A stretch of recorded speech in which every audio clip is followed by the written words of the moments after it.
this is truly an historic occasion because it signals a new direction for the Negro Leagues Baseball Museum. Hi, my name is Bob Kendrick. I'm president here for the Negro Leagues Baseball Museum, and over the course of a remarkable 27 years, we've worked so diligently to build a great attraction. And we certainly have accomplished that as we're now seeing visitors from around the globe who are coming here to learn about this incredible history. But because so few folks knew anything about the Negro Leagues, we needed to do something that would hopefully whet their appetite. And so we focused on building a great attraction. And I think mission accomplished. Now we start the very next important step in building an institution, a resource that folks can come from and learn more about, or come to and learn more about this incredible piece of baseball and Americana and the impact that it had on our society.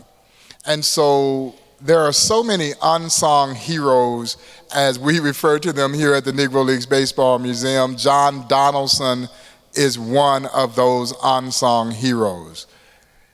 He is a player that very few folks knew anything about unless you were a part of that era when he was billed as one of the greatest baseball players of all time. But that era has passed us so many years ago that few know the name John Donaldson. You should, because his numbers were absolutely amazing. And thanks to the work of the Donaldson Network, they built this incredible team of researchers who have gone through now, and they've brought John Donaldson back to life in a way in which the world will get an opportunity to learn just how incredible a baseball player and man John Donaldson was. And this week, as he will be inducted into the Missouri Sports Hall of Fame in Springfield, I don't think that would not have happened or would have happened without the tireless efforts of the Donaldson Network and one special individual who I want to bring to the podium now, who has led this effort for quite some time to make sure that people knew who John Donaldson was. This is the first step. John was up as part of that list of Negro Leaguers who were being considered for induction in 2006, and to our disappointment, he was not included amongst those 17 who did get in. And as we look at the future and the opportunities for individuals like John Donaldson, Newt Allen, Dick Lundy, we're still hopeful that the opportunity for the door to allow them to gain rightful entrance into the National Baseball Hall of Fame will occur.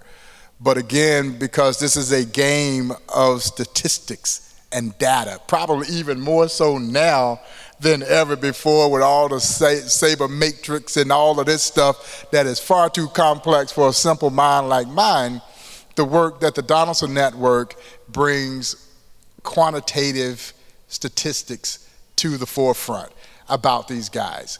And so it is my pleasure to welcome back to the Negro Leagues Baseball Museum the guy who has led this charge for John Donaldson and the man who is being responsible for what we're about to announce here today.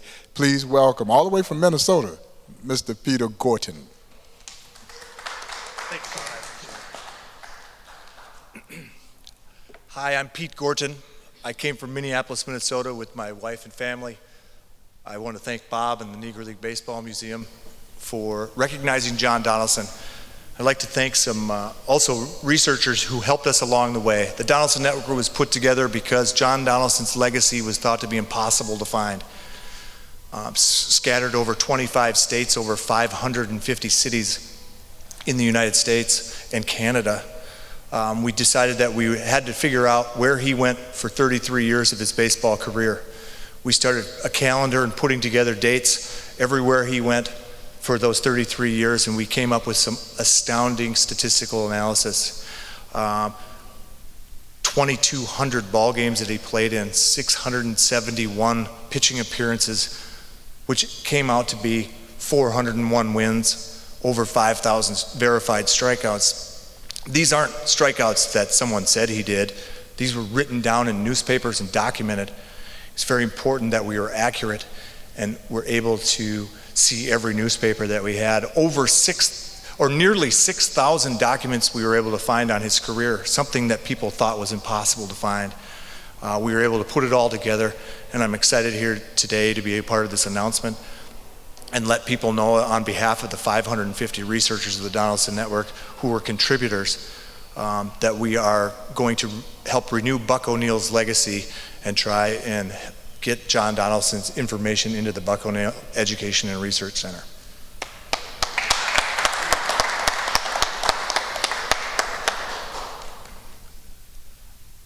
So John Donaldson, where do we go from here? I think we have to say his name as many times as possible. We are going down to Springfield on Thursday to put him into the Missouri Sports Hall of Fame.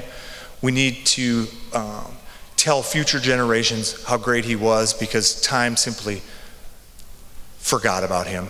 And it's time that people take the initiative and stop forgetting who John Donaldson was, because he belongs among the greatest of all time. Thank you. How good was John Donaldson? J.L. Wilkinson, who owned the Kansas City Monarchs, and of course who had the All-Nations team before bringing the Monarchs into the inaugural Negro Leagues in 1920, called John Donaldson the most amazing pitcher he ever saw. Now, keep in mind, and I guess to put it in perspective, J.L. Wilkinson had Bullet Joe Rogan, Hall of Famer; Jose Mendez, Hall of Famer; Hilton Smith, Hall of Fame pitcher; and the legendary, immortal Leroy Satchel Paige as part of his Monarchs franchise over a period of almost 40 years. And he refers to John Donaldson as the most amazing pitcher that he had ever seen. I think that speaks volumes to how great Donaldson was. And as Pete was sharing some of the information that they've uncovered, and we talked about all these great pitching feats, 3 consecutive no-hitters at one stretch, 2 games of 30 strikeouts or more, and which is absolutely, I mean, it's hard to even imagine. And then on top of that, he hits .334 over career. I mean, the man was a sensational athlete. We're so proud now to be able to house this incredible research at the future Buck O'Neil Education and Research Center. And of course, for those of you who might not be familiar with that project, the Buck O'Neil Education and Research Center is being developed at the site of the Passaic YMCA, the birthplace of the Negro Leagues. That is where Rube Foster and a contingent of 8 independent black baseball team owners met in Kansas City to establish the Negro National League, the first successful organized baseball league. We began really in full stride redeveloping the old YMCA back in 2010. And certainly under the leadership of Ollie Gates and the contributions of so many, we're continuing to develop that project, and it will be a place that Buck had dedicated his final years of his life to wanting to see come to fruition. And we're one more step closer. We certainly believe by 2018, the project will be done in its completion. It will offer a research library where information shared by the Donaldson Network, and we hope this will encourage other historians to make sure to bring their research work and their papers to be there at the Buck O'Neil Education and Research Center. Our goal now is to create that central repository for Negro Leagues history, a one-stop shop where young people like those who are gathered here this morning will not only have an opportunity to come and learn about this history, but delve deeper into this history and see the greater meaning of what this history represented.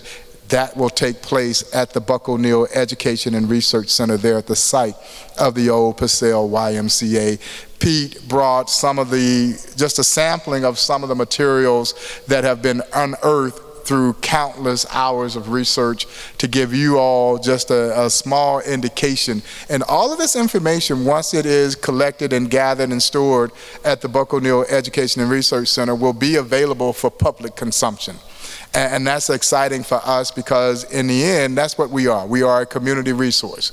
We are an educational resource.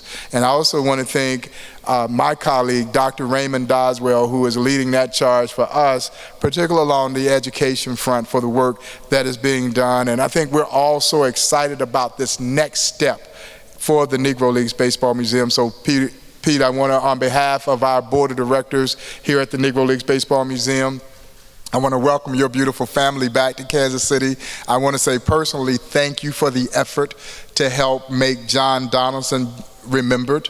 And we too join this effort in hopefully pushing this information out for others to learn, enjoy, and marvel over, just as I have. And you know, it was amazing to go and look at some of these numbers because they just leave you shaking your head, and you just wonder how a guy like this could not be known.